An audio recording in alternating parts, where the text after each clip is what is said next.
from Aaron's descendants came all the Levites, what later known as the Levitical priesthood, or came all of the priests. The priestly tribe, or that priestly lineage, was supposed to come down from Aaron. Now, these two sons, Nadab and Abihu, had certain instructions as to how they were to manage the tabernacle and the particular ceremonies they went through. And they disobeyed God. They lost their life because of disobedience. That's the reason I'm emphasizing that. That's a good way to answer that on the test. Disobedience, when they did what? They offered strange fire. What did that mean? They offered strange fire. They were given instructions. If you would look through all the instructions, all details were laid out as to how they were to worship God. And they had to get their fire from a certain place in the tabernacle. And there was a continuity thereof, evidently. And let's just put it this way. In today's terms, maybe they were lazy and said, I don't want to go back over here to get the fire from where we ought to get it. So what? Fire is fire. Let's just get the fire from right here. Maybe they're warming by a fire. And when that happened, they were consumed by fire because they disobeyed God. Now, why give you an example like that? Somebody will come along today, and let's say we've got people like meet in this building up the street here, the Baptist church, and they'll say, well, we don't find in the New Testament where Christians worshiped with a mechanical instrument of music, but so what? Singing, and we can do it better if we got an accompaniment so we keep tune. So let's just put a piano in here. Is there any difference between that and offering strange fire in the Old Testament with Nadab and Abihu? I contend that there is not a difference. People today are still doing like they did under another dispensation, a Mosaical dispensation, when those who didn't exactly want to do what God said would do as they pleased. People will do it today in the name of religion and say, well, so what? My judgment's just as good as God's. In essence, that's what it says. My ego, I want to show God how to do things. All right, there's a reason for bringing in some things like that. Now, after we talked about the rebellion of Korah, then you see all this wilderness wanderings. This red line represents their wanderings. It's wandered around here for 40 years. Now, God helped them fight their battles when they ran on to people who gave them problems. And the people round about that area, their fame had spread. And they were an awesome fighting group, just wandering around out in the desert. We know that because later on, when they came across and sent spies into Jericho, those people had already heard about this bunch of folks that had been wandering around down in the desert. They were afraid of them. So back here, though, in the wanderings, we come up to, as we've already told you, or I'll ask this as a question to start with, what chapter in the Bible shows why Moses did not enter the promised land? What chapter in the Bible? Because that's a test question. You can be certain of that. What question in the Bible tells you why Moses did not enter the promised land?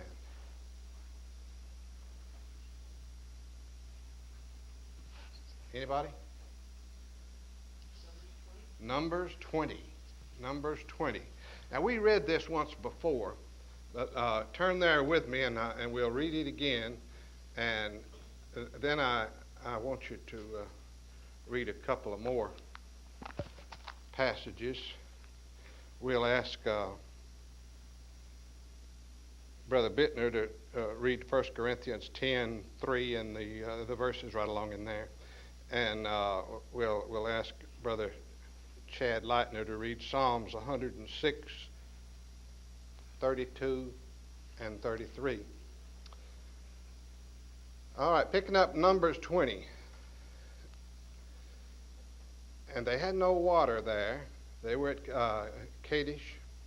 People bowed in Kadesh, and Miriam died there and was buried there. And now there was no water for the congregation. That congregation is a group of people. That's those people who were wandering in the desert. And they assembled themselves against Moses and against Aaron. Now these words tell you that they were combative, or they were fussing about it. And the people strove with Moses. See, there's more of that hard-headedness. And spake, saying, would that we had died when our brethren died before Jehovah. And why have ye brought the assembly of Jehovah into this wilderness, that we should die there, we and our beasts? And wherefore have ye made us to come up out of Egypt to bring us into this evil place? It is no place of seed, or of figs, or of vines, or of pomegranates.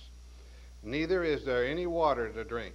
And Moses and Aaron went from the presence of the assembly unto the door of the tent of meeting, and fell upon their faces, and the glory of Jehovah appeared unto them. And Jehovah spake unto Moses, saying, take the rod, and assemble the congregation, thou and Aaron thy brother, and speak ye unto the rock before their eyes, that it give forth its water. And thou shalt bring forth to them water out of the rock. So thou shalt give the congregation and their cattle drink. And Moses took the rod from before Jehovah as he commanded him. And Moses and Aaron gathered the assembly together before the rock, and he said unto them, hear ye now, ye rebels, shall we bring you forth water out of this rock? And Moses lifted up his hand and smote the rock with his rod twice, and water came forth abundantly, and the congregation drank and their cattle. And Jehovah said unto Moses and Aaron, because ye believe not in me, there's disobedience again, to sanctify me, or to set me apart, in the eyes of the children of Israel, therefore ye shall not bring this assembly into the land which I have given them. In other words, he took on the authority there that he didn't have the right to, even though Moses was God's special leader. Now, Christ told the woman at the well that he could give her that from which she would not thirst. He wasn't really talking about the water that she drank, but the water of life. Read the passage I asked you to read, 1 Corinthians 10 and 3 and 4 along in there. Now, Moses struck this rock rather than speak to it. Read it. We're all baptized under Moses in the cloud and the sea, and did all eat the same spiritual meat. All right, hold right there now. All those people, he's talking about the people that came out of the land of Egypt, their forefathers. He says they were baptized. And how were they baptized? They were under the cloud in the daytime and fire at night. And the waters was standing back as they went through it. So in essence, it was like being down into that sea. So that's that type of baptism. But go ahead. And we did all eat the same spiritual meat.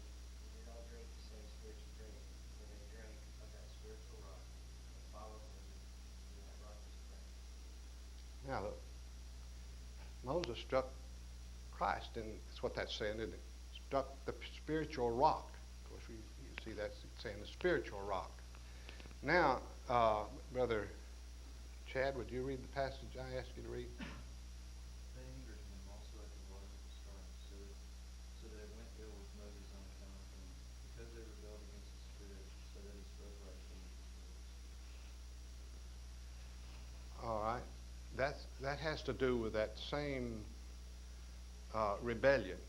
There's the reason why Moses encountered the disfavor of God by doing what he had been told not to do, or by not doing what he should have done, by giving God the glory. Now you say, well, does that mean that Moses was eternally lost? No, Moses was God's leader. God buried him on Mount, what was the name of the place? Mount Mount Nebo. Okay. Let me put this back on. Buried him on Mount Nebo.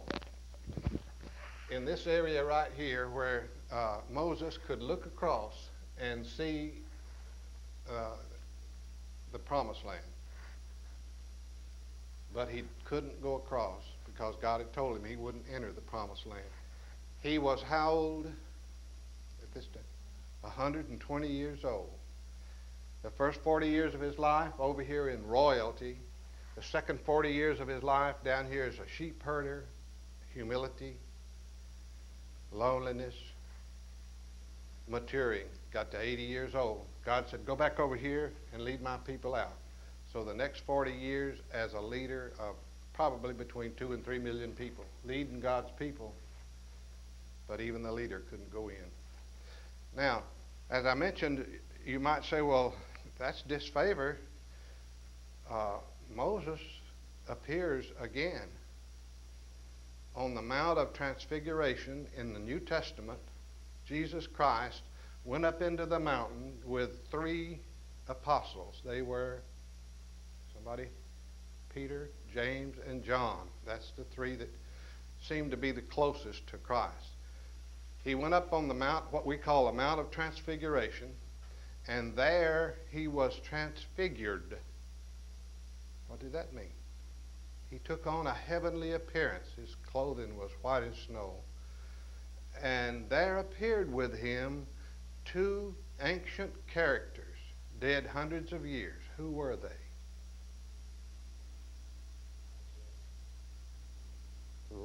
Moses and Elijah. There was one of God's special leaders under the Mosaical age. Moses himself appeared on the Mount of Transfiguration with Christ. And then Elijah, from back over in this area, who was a prophet, representing God's word in this area of time, he appeared with Christ. Now, all of them were Jews. Therefore, Peter spoke up and said, man, this is a fine thing. Let us build 3 tabernacles here, which could well have been 3 piles of rock in remembrance of these 3 people. And he didn't say as much as I'm saying now, but Moses, Elijah, and Christ. Of course, Christ was with them on earth, but he had been transfigured. He had a heavenly appearance. But God, it just seems, shut Peter's mouth. He said, this is my beloved Son, in whom I am well pleased. Hear ye him. Now look what Peter wanted to do, build tabernacles for all 3 of them. But they represented laws that were no longer in effect, Moses and Elijah. God told Peter and the others assembled there, this is now the one that you're to listen to. This is the new system. This is a Christian dispensation. That's one of the passages that shows clearly that in our period of time, we've gone from this old law, and we respect it highly, but it's passed away. And now we obey the laws of Christ. Now, back to our overview.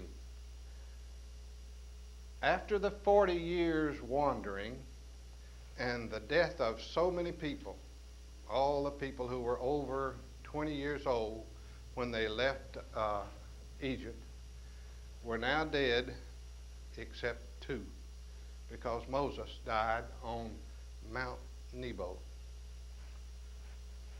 God took him up there, and Mount Pisgah is mentioned.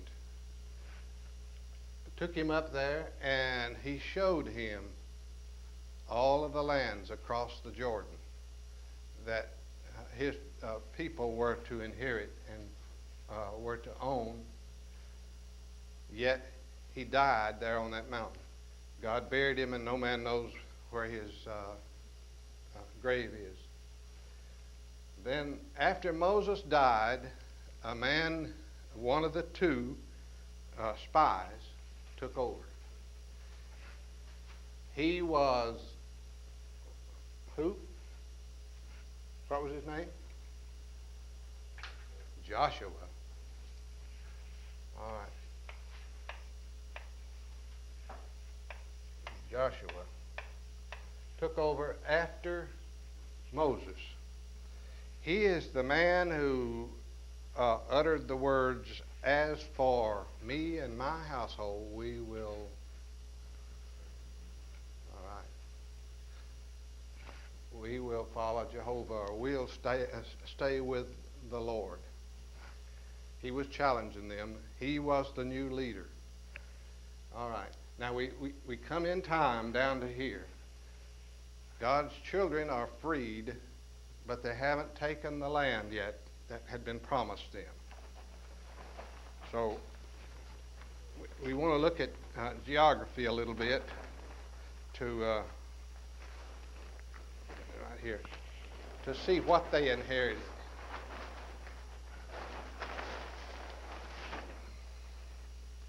To start with,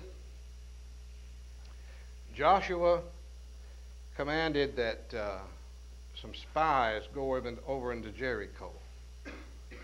See, they came in through here.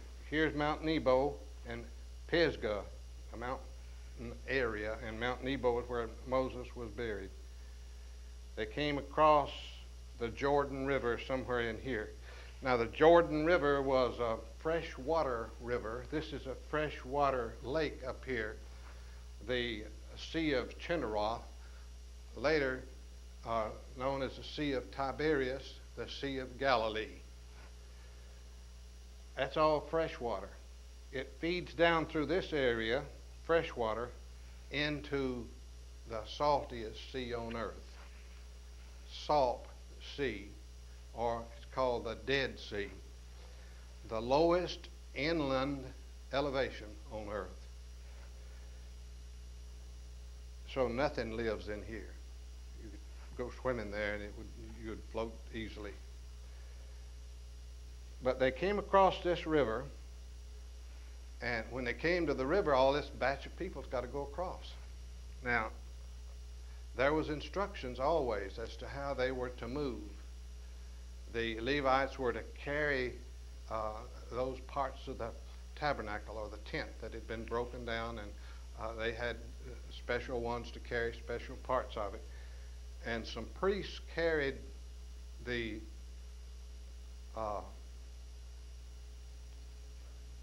Ark of the Covenant. What was in that Ark of the Covenant? Aaron's rod and the 2 tablets of stone, where Moses came down from the mountain and brought the 10 commandments on 2 tablets of stone. And manna. Yes, some manna. That's what was in that. These people could remember those things by these special symbols. Aaron's rod, because he used it, and the 2 tablets of stone with the 10 commandments on them, and some manna that God had furnished them in their 40 years of wandering. They could gather this material off the ground every day, except on the one day of the week they couldn't. Which one? The Sabbath. They were not to gather on the Saturday, the Sabbath. Now, when those priests, their feet touched the edge of the water going across the Jordan River, the waters parted. So we had back over here at the Red Sea, we had this to happen. The Red Sea parted. Over here, the Jordan River parted, and they were able to go across on dry land.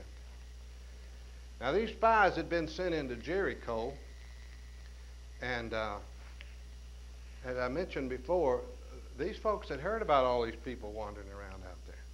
So there was some fear about them. That was a walled city. The spies were in danger of being found, and they did what? They went to the household of a woman who evidently had been or was a prostitute or a harlot. And we don't know the circumstances of such things. as to whether or not she was still practicing or not. It could have been that was also something like an inn where special services like this were offered. But nevertheless, the Bible just calls her Rahab the harlot. Now, when the spies were in danger of being betrayed or being caught, she gave them refuge and hid them, and then she let them down over the wall, but with a promise from them. The promise was that she and her household would not be destroyed when the children of Israel took this walled city. And that, in fact, happened. And then later on, we find that she is in the lineage down to Christ. So she married. Later on, she became what we'd call a proselyted Jew. You could be proselyted into the Jewish system because she was not certainly a Jew at that time. But that's some of the side information about Jericho. How was Jericho taken militarily? Somebody want to relate that right quick? How was Jericho taken militarily? It was a walled city now. You know. How was it?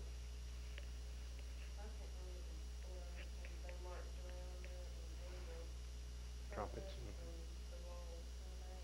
All right. Once every day for 7 days, and on the seventh day they were to go around it 7 times and blow the trumpets. And they had them a certain order of marching around. And that would have been with the Levites carrying the Ark of the Covenant and so on. All these people marching around. It would have made a great spectacle, marching around that walled city and letting those people wonder what's going to happen.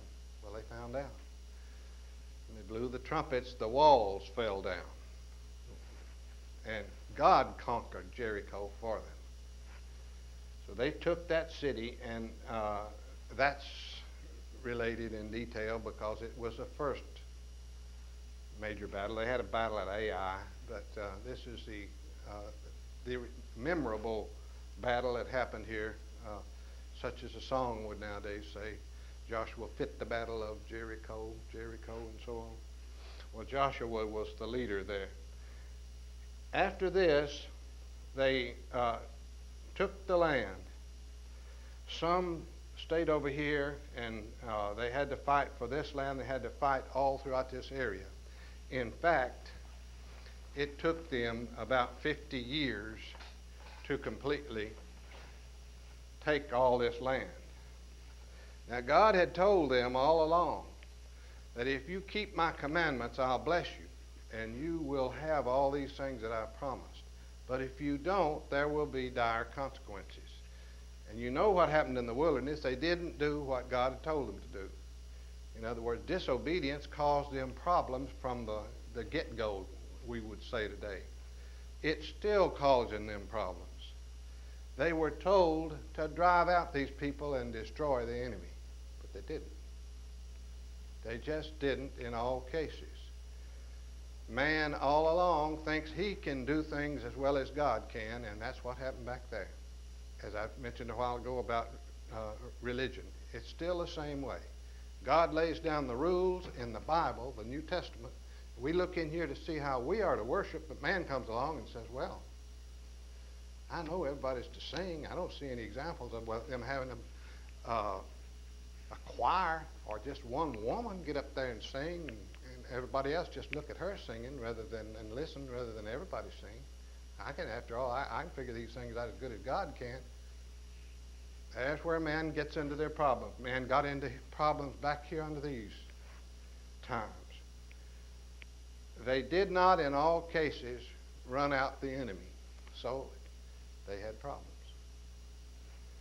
They had problems because of it. And they had to fight and refight the enemy all along. This took, as I've put here, 50 years to conquer this land. 50 years. Along about that time now, after this period of time had gone by, the people, or God's people, the children of Israel, began to say, we would like to have a king like the people round about us. Well, no, I'm getting ahead of myself. God chose for leaders of his people over a period of 332 years what's called judges. There's probably some of you in here that can name the judges. I'm pretty sure that Sister Leitner at one time did. Do you still know them? Well, a test question will be on this. At least you ought to know. I ought to be able to name 2 or 3 of them. Name me, or name a couple of judges. Anybody? Who?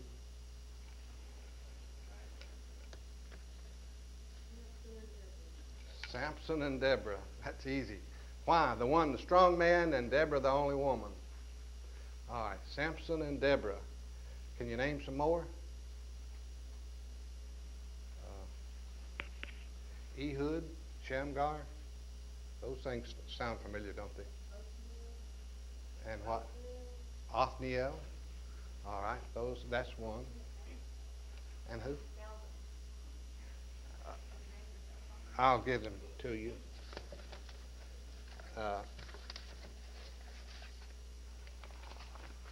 I will give you a copy of the names of the judges. For instance, Othniel, Ehud, Shamgar, Deborah, Gideon, Abimelech, Tola, Jair, Jephthah, Ibzan, Elon, Samson, Eli, Samuel. Well, now some of them real familiar, aren't they? For instance, Deborah and Samson, the strong man, and Samuel. Samuel anointed 2 kings. And such people as Eli. Okay. You should remember, ought to know that there were 15 of them, and that you ought to be able to name 1 or 2 of them, and if I ask you on the test. I may not have enough of these, so we'll do as well as we can here. Now, during this time of judges, God would raise up a judge, the Bible says, and they would be the ruler of God's people. Now, during that time, we could characterize the way things were going like this. I will just erase this part of the board right here and make a circle and put God up here. And as the children of Israel ran into problems, they would go off after idols, meaning they would start worshiping idols and not paying any attention to God that they should, and God would allow them to be punished by the enemy.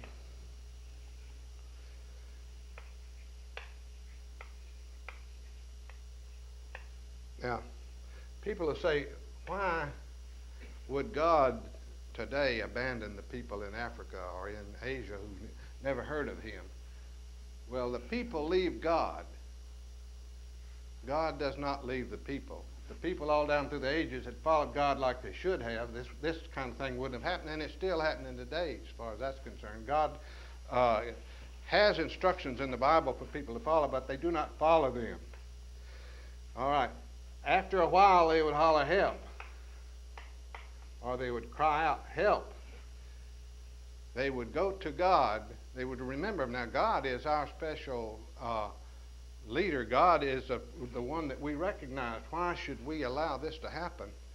And God would raise up a judge. And they, of course, then would do God's commands, because God was with the judge. God would raise them up. Now, if you just look at that situation and read Judges, and you'll see this happening over and over again for 332 years. Periods of time they just wouldn't do what they were supposed to do. Now, I'd like you to look at the